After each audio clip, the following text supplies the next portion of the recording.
CBN Vida Profissional, com Andréia Salsa. Professora da FGV, da FAESA, consultora de pessoas e gestão, mentora de líderes, Andréia Salsa. Nossa comentarista sempre às segundas-feiras. Desculpe o atraso hoje, André, mas essa questão gerou polêmica aqui sobre come produto vencido no dia seguinte, não come, enfim.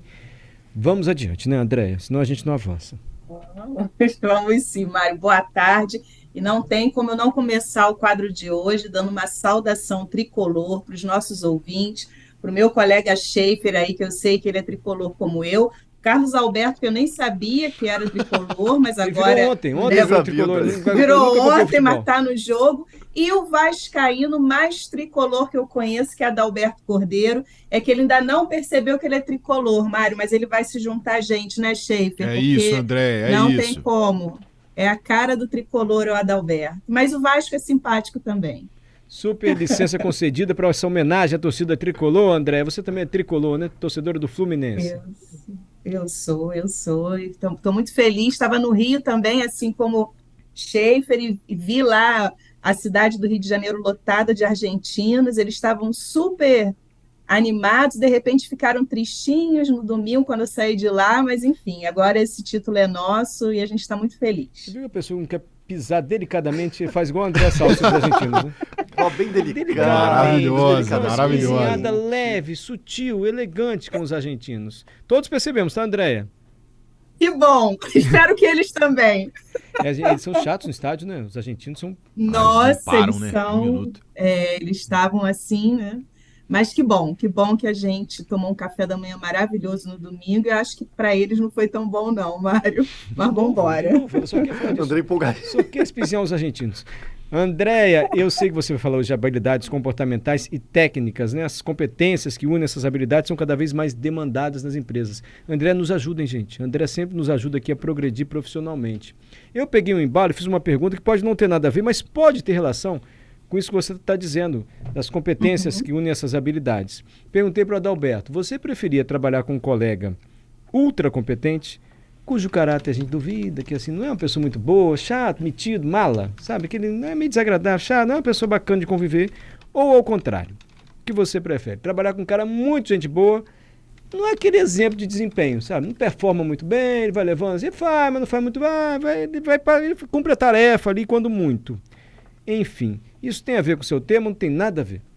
Tem absolutamente tudo a ver e a gente sempre que tem o cuidado, né, Mário, de sempre trazer temas modernos e sempre que possível a gente segue as recomendações dos nossos ouvintes ou dos meus seguidores lá no Instagram. E isso foi um tema sugerido por uma seguidora que é o chamado Power Skills.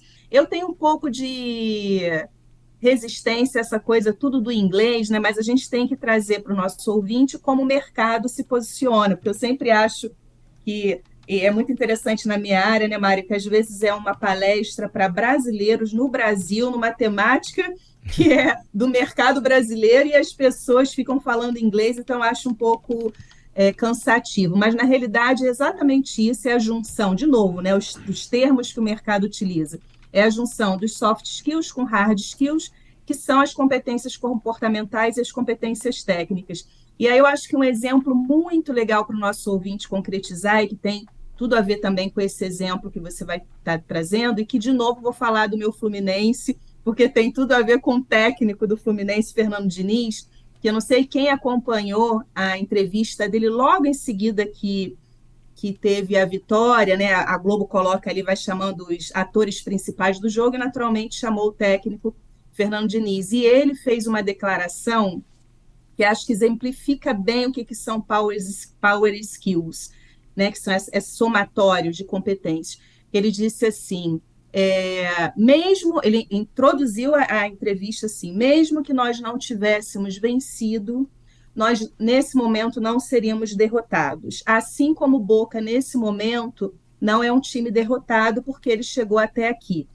Isso quer dizer, o Fernando Diniz, né, para ter levado o Fluminense até a vitória da Libertadores, é inegável que ele tem competências hard. Então, ele tem competências técnicas como um técnico de futebol. Mas, na hora que ele dá uma declaração dessas, no momento em que todas as emoções, né, estão à flor da pele, ele poderia fazer ali, assim como eu fiz a piadinha aqui do café da manhã dos argentinos, mas ele optou em fazer uma declaração que é, no mínimo, diplomática e muito inteligente, né, Mário? Porque o mundo, ele dá voltas, é um cara experiente, e ele agora pegando, né, a liderança técnica aí da seleção, ele não sabe o dia de amanhã. Então, isso é um exercício, um bom exemplo do que é uma power skills. Então, ele tem a competência técnica estabelecida inegavelmente, e ele, na hora que faz uma declaração dessa, que tem total relação com competência comportamental,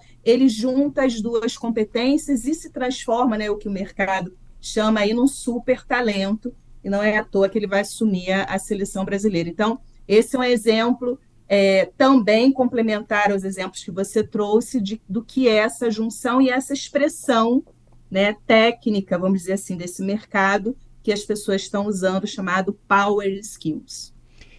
O que você sempre comenta aqui, André, é que as novas gerações estão lidando de maneira diferente com o trabalho na sua vida. Não colocam mais o trabalho no centro dos seus anseios. Assim. Eu posso estar resumindo errado, você me corrige se for o caso.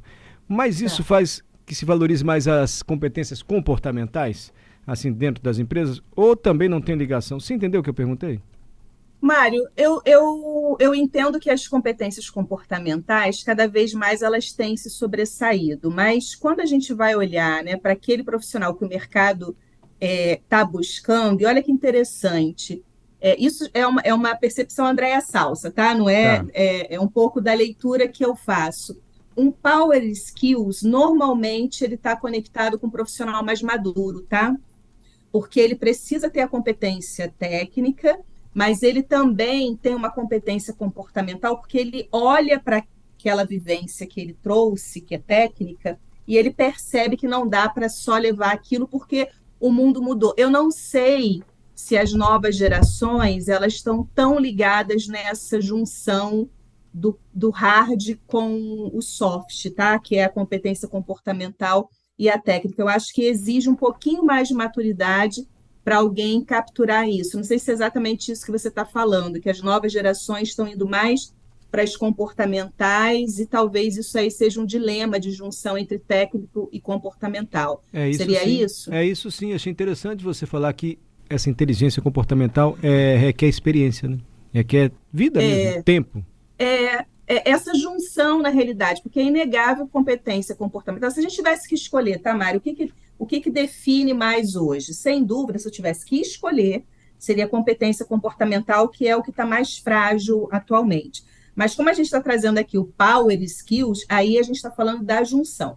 Quando a gente faz a junção, tem uma série de exemplos que a gente poderia dar, mas eu acho que tem dois que são muito interessantes que conversam com isso que você está falando. Que a primeira é uma competência de saber colaborar. E aí, de novo, né, na hora que você traz o exemplo, né, o que é melhor? É alguém que tem uma alta performance, é um companheiro de trabalho muito difícil de lidar, ou aquele companheiro que é super bacana, mas na hora que tem um projeto ele fica muito frágil. Sabe aquele último que é escolhido na educação física para compor o time? Esse é sempre o último escolhido, mas ele é muito gente boa e ele fica. Então, esses dois extremos são ruins. Mas a capacidade colaborativa é uma power skills, por exemplo, tá? Que é, eu tenho uma competência técnica, mas eu reconheço que a minha competência técnica, ela precisa ser somada de uma forma colaborativa com o time. Então, não me interessa brilhar sozinho. Quase assim, eu não quero voo solo, né? Eu quero voo coletivo. Então, eu quero que todo mundo, não só eu, porque eu tenho o direito de brilhar também, mas que todo o meu time voe junto comigo. E a visão abrangente, que é uma outra baita power skills, e por isso que eu acho que está muito ligado a profissionais mais maduros, que é entender que ele precisa ter uma visão não só naquelas dependências da empresa, mas uma visão num contexto mais amplo, que é, eu tenho essa atividade profissional, mas eu tenho que olhar para a empresa onde eu estou, mas para o mercado também, porque assim eu me movimento, né, e me antecipo a uma tendência que talvez eu esteja vendo que está me levando a minha profissão para outros caminhos, ou que é um pouco até do que o Léo antes falou, né, da perda de relevância. Então, a gente começar mapear realmente até onde vai a nossa relevância profissional e até ajudar a organização também a, olha, a gente está indo para esse lugar, mas talvez mais à frente a gente precise pensar por outros caminhos. Então, por isso que eu entendo que a Power Skills, ela, num primeiro momento, eu vejo com profissionais mais maduros, porque é a capacidade de juntar a competência técnica com a comportamental, que naturalmente os mais jovens podem, mas eu acho que é mais desafiador, né, do que para as gerações mais maduras. Obrigado, viu, Andréia? Até a próxima segunda-feira. Até, queridos, um abraço. Um abraço, parabéns mais uma vez pelo título do Fluminense. Obrigada.